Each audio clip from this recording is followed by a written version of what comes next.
Gadis itu mau terjun dari ketinggian ke kolam berenang, tapi dia tak tahu ketinggian air dalam kolam hanya tinggi ke lutut. Pacar dia melihatnya gitu jadi buru-buru berhentikannya. Dia kaget.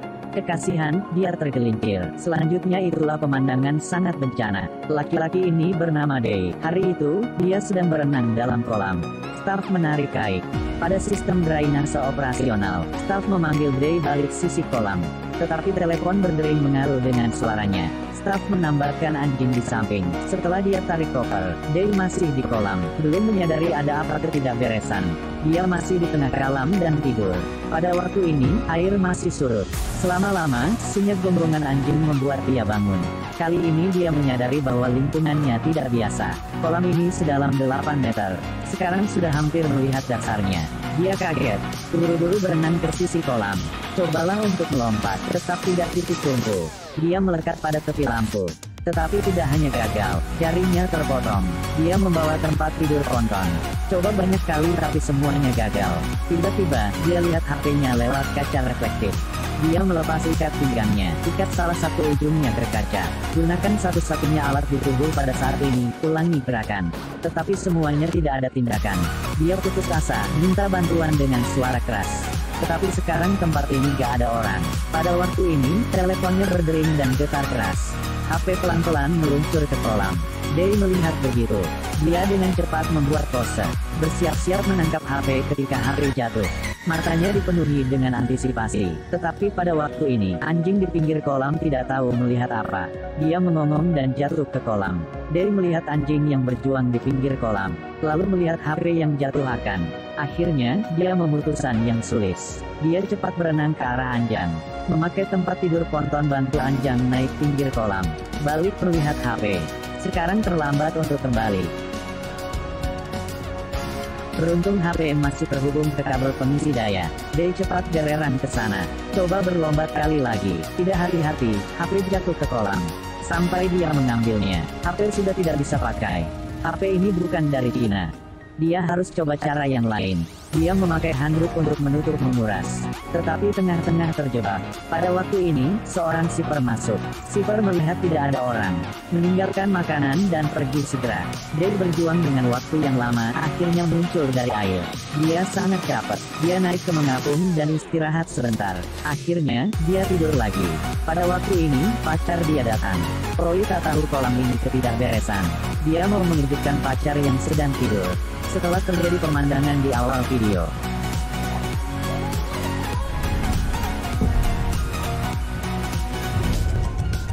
Roy jatuh pingsan. Day membawa dia ke tempat tidur ponton. Hujan mulai dengan ringan. Day peluk pacarnya. Sekarang kecuali menunggu penyelamatan, ia tidak ada cara yang lain. Tidak selama-lama kemudian gelap. Anjing mengomong lagi. Day melihat itu setelah takut banget. Tidak curiga itulah buaya. Day isyarat anjing diam.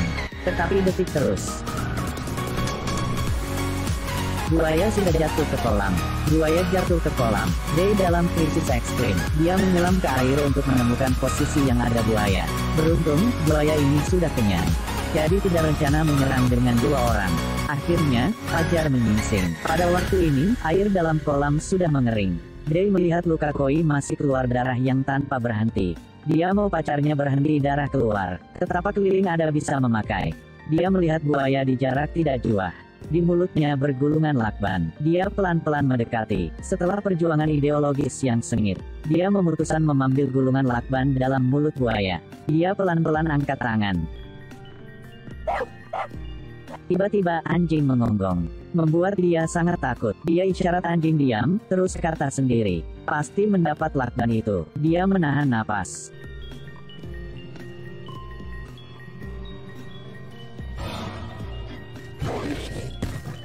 Untunglah, dia bereaksi cepat dan mendapatkan lambat dalam mulut buaya. Dia segera membalut luka Koi. Tiba-tiba, dia melihat selokan dan berpikir, dia mau keluar kolam lewat cara ini. Dia buka saluran pembuangan, tetapi sekrupnya sangat kencang jadi dia tak berputar. Dia meminjam kalung Koi untuk berputar sekrup. Setelah coba berkali-kali, akhirnya berhasil. Day melihat pacar sedang pingsan. Berkata padanya dia akan turun dulu untuk menemukan jalan. Day baru balik, buaya sudah ke saluran pembuangan dulu. Koi berluka serius. Kalau Koi masih begini, status akan berbahaya. Sekarang, saluran pembuangan itulah satu-satunya jalan keluar. Day harus mengambil risiko. Day hati-hati melompat ke saluran pembuangan kolam.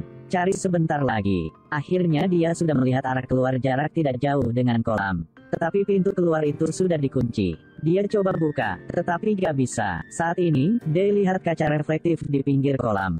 Dan Day saksi buaya sedang ke arah Koi. Dia buru-buru kembali untuk membantu pacarnya. Buaya sudah masuk handuk yang Koi sedang menutupi. Untunglah Day kembali tepat waktu. Pegang ekor buaya dan hancurkan. Satu malam lagi sudah datang.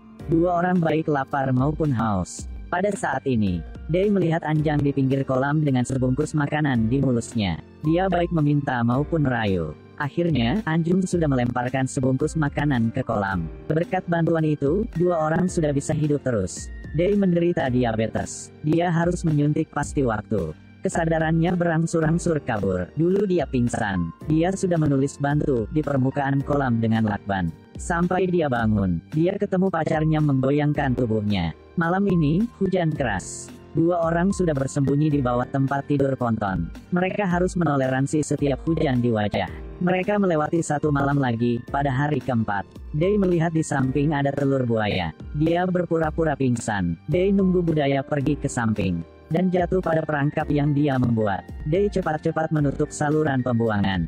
Ambil sofa di atas. Sekarang, telur buaya menjadi milik mereka. Day pakai cara yang lama untuk menciptakan api. Mereka masak telur dan makan sampai kenyang.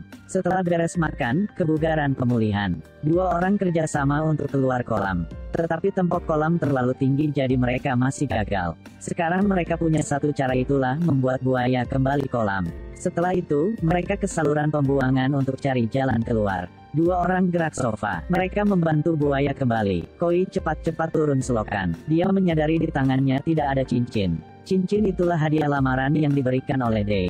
Itu sangat penting. Day bilang Koi pergi dulu. Dia tinggal untuk cari cincin, lalu akan pergi nanti. Pada saat ini, buaya melihat kulit telur bertebaran di mana-mana. Dia sangat marah setelah ke arah Day.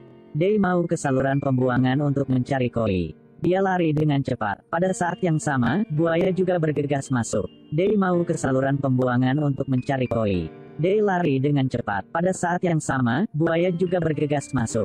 Dia lolos dari maut. Dua orang tertangkap di kolam ini sudah 5 hari. Seluruh tubuh Day berkeringat dingin. Diabetesnya kampuh lagi. Dia harus mengambil jarum suntik di pinggir kolam dengan cepat. Dia memakai alat satu-satunya di tangan. Gerak jarum suntik mendekati. Kasihan. Satu hari lagi yang lewat. Day melihat berorang di langit. Dia bilang Koi nunggu di bawah.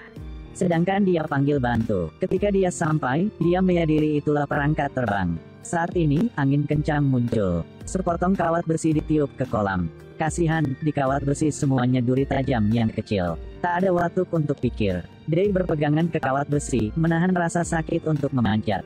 Tiba-tiba kawat besi lepas. Day jatuh ke kolam, satu kakinya dipatah. Sakitnya banget buat dia pingsan. Tidak lama, dia bangun dalam rasanya sakit banget seluruh tubuh.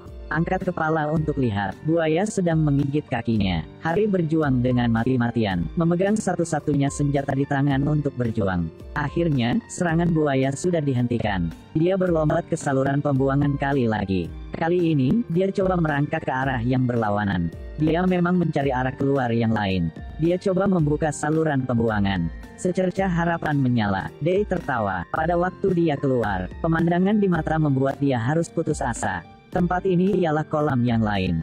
Mirip kolam dia yang tertangkap. Dia benar-benar hancur. Kali lagi dia masuk saluran pembuangan. Tiba-tiba, dia mendengar suara orang berbicara. Tidak salah, di atas ada orang. Mereka kesini untuk mengambil perangkat terbang. Day buru-buru keluar, tetapi dua orang sudah pergi ke jauh. Buaya sudah lapar banget karena dia tertangkap banyak hari. Si buaya mulai menyerang Day. Day hanya menggunakan kuat terakhir. Berjuang hampir mati dengan buaya. Sementara itu, Koi masih diserokan. Dia hampir tenggelam. Sedangkan Day tidak ada senjata jadi bukan perlawan dengan buaya. Dia digigit buaya sangat buruk. Berbaring jadi tak bangun lagi. Pada waktu buaya mau gigit kepala Koi. Pada waktu buaya mau gigit kepala Koi Hino Hachai Ming Londin Ken Duan. Anjing di pinggir kolam mendengar seruling. Karena dia mau melindungi tuannya.